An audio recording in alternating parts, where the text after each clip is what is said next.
Esta dissertação buscou construir uma investigação sobre epistemologia e ontologia, temas aparentemente distantes da concretude da vida e de suas mesquinharias políticas. Ponho, portanto, questões que muitos consideraram questões primeiras, problemas que envolvem todos os outros, problemas que, por serem básicos, são transcendentais. Por esse mesmo motivo, reencontramos nesses elementos fundamentais a própria concretude de nossas vidas, de nossas mesquinharias históricas. Quando nos perguntamos o que significa conhecer e aceitamos a divisão entre o sujeito que conhece e o objeto conhecido, temos que em seguida perguntar quanto de cada um desses elementos compõe o mundo. Portanto, perguntamos como e quanto do mundo é constituído pelo sujeito. Uma pergunta aparentemente abstrata reencontra a concretude quando observamos o fenômeno histórico do fascismo. A partir de Zizek, é claro, o antissemitismo, ou o bolsonarismo, se preferir, reifica o antagonismo inerente à sociedade, trata a judeidade e a esquerda, no caso do bolsonarismo, como a coisa que perturba o corpo social. Assim, para Zizek, ao invés de se enxergar a sociedade como intrinsecamente dividida e estruturada em torno dessa divisão, o fascista entende a sociedade como um todo coeso e projeta a divisão em algo externo e foracluído. Em algo tão concreto, parece difícil enxergar a presença direta da problemática do transcendental. Todavia, a chave de leitura de fenômenos históricos como esse é o conceito de fantasia ideológica, que não somente se apoia na psicolinguística estruturalista de Lacan, como também do legado kantiano. Desse modo, o que está em jogo é a constituição subjetiva do polo objetivo. Para Zizek, ainda que tudo que os nazistas digam sobre os judeus seja factual, o aspecto de delírio continua, pois continuaria não enxergando o verdadeiro antagonismo social.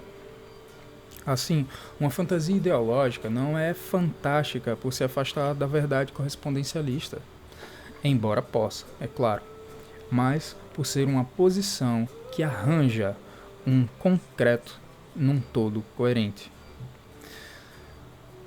A sua exclusão não é tanto da realidade objetiva quanto do real. O real é um elemento que não pode ser corretamente encaixado nem no sujeito, nem no objeto. Algo que tem seu ser determinado por não se encaixar na realidade, no mundo, e todavia ser o núcleo do próprio mundo. A verdade como correspondência já é de pouco interesse aqui, pois o que está em causa não é algo positivo que se mostra. Ao invés de procurarmos nos fenômenos o solo das disputas discursivas sobre o mundo, procuraremos nas contradições dos discursos e do próprio mundo. Contradições dos discursos, pois elas apontarão para aquilo que falta, para as falhas no quebra-cabeça da realidade.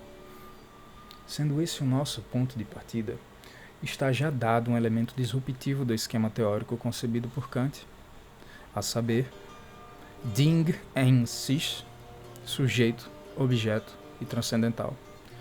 O real se insere aqui como quase um quinto elemento, quase, pois em realidade oscila entre cada um dos quatro elementos.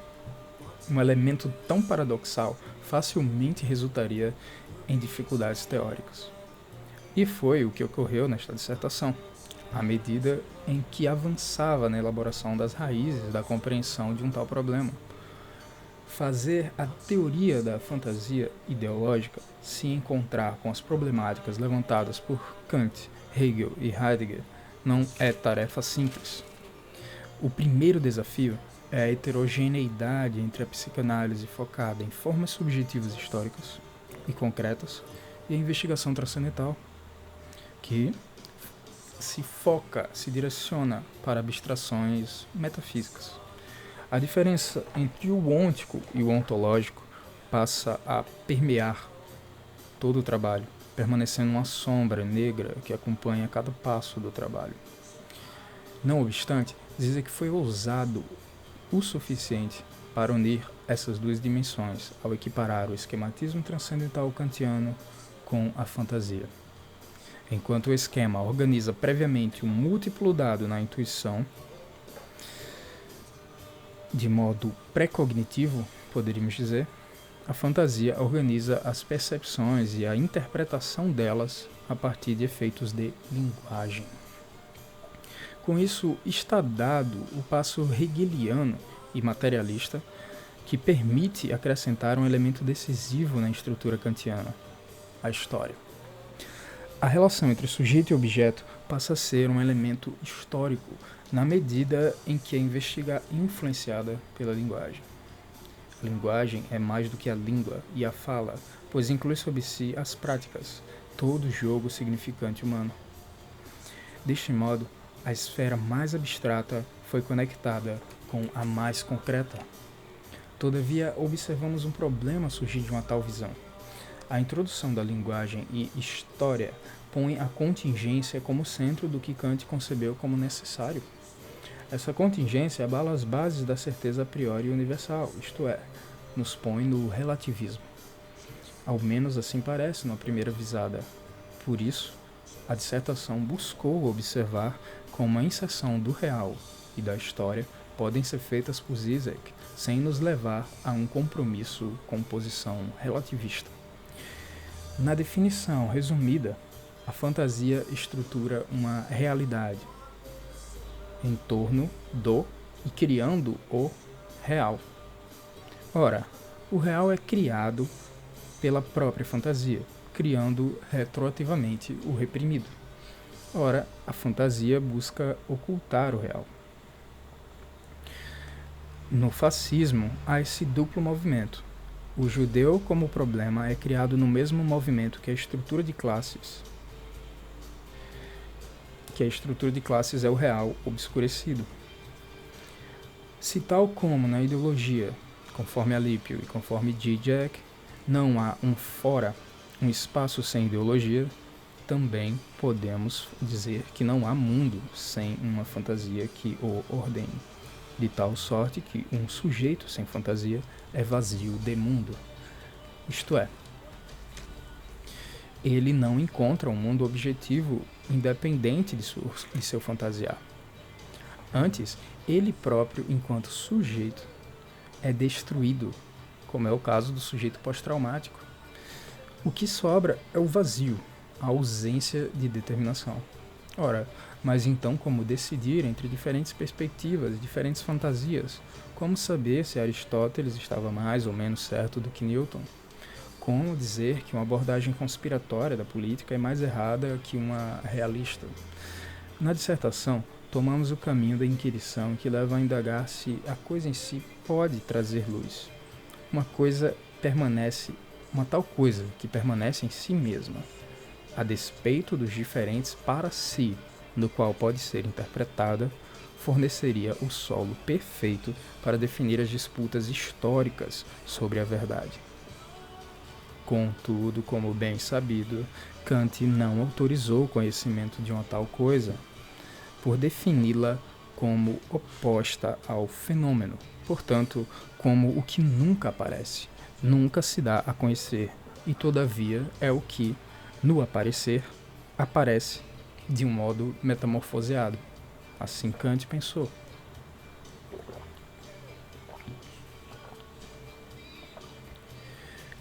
Como mostrado na dissertação, diversas foram as tentativas de superar a dificuldade gerada pela coisa em si, ora rejeitando-a, ora reconcebendo seu papel. Zizek não fez diferente e buscou, com Hegel, reformular essa coisa. Com Zizek, a coisa em si não é mais intangível, mas o outro aspecto do fenômeno, o efeito necessário ou transcendental de haver sujeito e objeto. Assim, à medida que o sujeito se depara com aparições, ele busca um solo firme e passa a supor um suporte para as aparências. Com o aumento, como argumento da dissertação, Para Zizek, como argumento na dissertação, para Zizek não há nada por trás das aparências.